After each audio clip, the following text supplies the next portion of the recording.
In today's fast-paced business environment, is there value in managing your own EDI program? Hi there, it's Kristen from Babelway. Stay with me. Today I'm going to build the case for making EDI faster and more responsive by doing it yourself.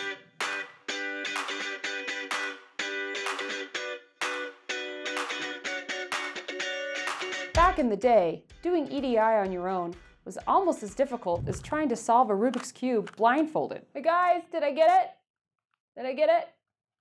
Anyone? But today, EDI is not only easier to do in-house, it's actually better. And here's why.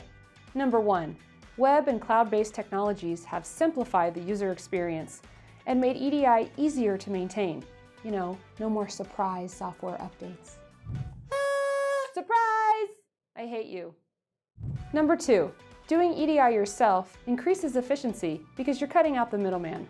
For example, the shipper we worked with had to wait on its outsourced EDI provider to interpret errors before they could communicate to their trading partner on how to fix it.